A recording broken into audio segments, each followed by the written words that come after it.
الحمد لله وكفى وسلام على عباده الذين اصطفى اما بعد شفع کون مکہ کی راہ دکھلاتا رہا عمران شرک کو توحید سکھاتا رہا پرچم اسلام ابر درخشاں کے روپ میں بت گدوں کی چار دیواری پر لہراتا رہا اس گلی میں عصر حاضر کا فقیر بھی بے مثال سنت خیر الورا کے زمزمے گاتا رہا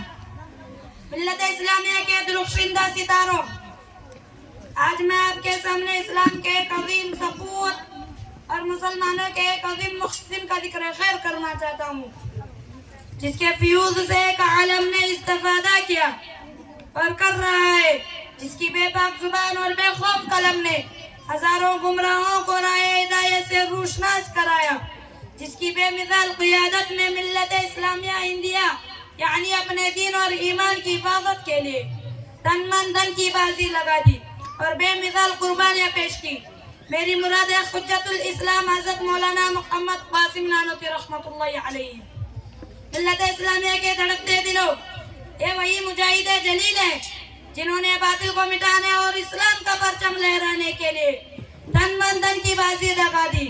حکومت برطانیہ نے ہندوستان پر غاصبانہ سکہ جمایا اسلام کو مٹا کر عیسائیت کی تبلیغ شروع کی ظلم و ستم کے پہاڑ توڑے گئے کئی لاکھ مسلمانوں کو شہید کر دیا گیا جن کے گھروں میں ہاتھی جھومتے تھے پھوٹا کٹورا لے کر در در کی بھیک مانگنے پر مجبور ہو گئے شاہی خاندان کی بیگمات پھٹی چادریں سروں پر ڈال کر گھروں میں کھانا پکانے کی نوکری کرنے لگی وہ پردہ نشین عورتیں جن کے دیدار سے چاند و سورج ترستے تھے در در کی بھیک مانگنے پر مجبور ہو گئے ہر طرف تباہی و بربادی کا دور و دورہ تھا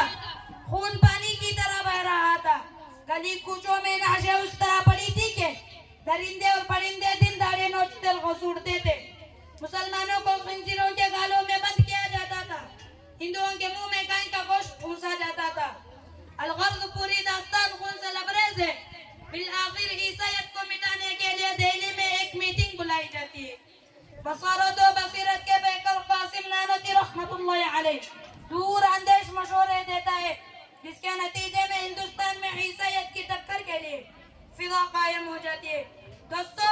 اس عظیم ہستی نے عیسائیت کو مٹانے کے لیے کیا کچھ نہیں کیا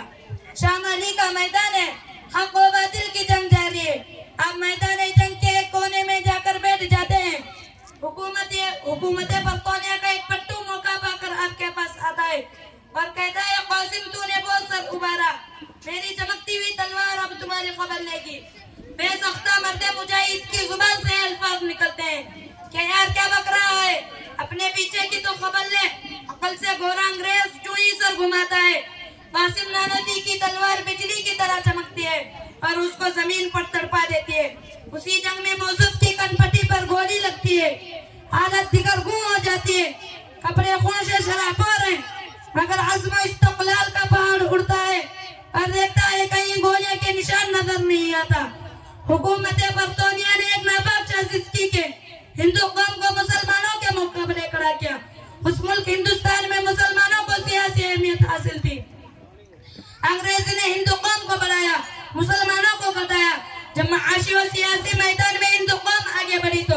انہیں مذہب کی برتری اور بلندی سمجھائی اور ہندو مسلم کو آپس میں لڑایا چنانچہ سن عیسوی 1876 میں شاہجہاں پور کے قریب چاندپور گاؤں میں میلہ خدا شناسی منعقد ہوتا ہے عوام کا جمع غفیر جمع ہوتا ہے پنڈت دیانند سرسوتی بھی حاضر ہوتا ہے مناظر اسلام مولانا محمد قاسم نانوتوی رحمت اللہ علیہ کو حقانیت اسلام جتانے کا ایک موقع ملتا ہے عقل کا یہ بدلہ اپنا موضوع سخن عیسائیت کو بناتا ہے اور میدان جیت لاتا ہے مگر علم و عمل کے پیکر قاسم نانوتوی رحمت اللہ علیہ اپنے مختلف تقریروں سے اس کے تمام اعتراضات اور جوابات کو تفصیل سے بیان کر کے عوام کے ایمان کو بچایا اور غیروں کو حقانیت اسلام کا قائل ہونے پر مجبور کیا خلاصہ یہ ہے کہ جب بھی کہیں کسی شکل میں اسلام اور مسلمانوں کو دشمنان اسلام سے خطرہ درپیش ہو مولانا محمد قاسم نانوتوی رحمت اللہ علیہ اپنے خدا داد صلاحیتوں سے اس کا قلعہ کیا اور ہمیشہ باطل کو روپوش ہونے پر مجبور کیا اللہ تعالی حضرت کو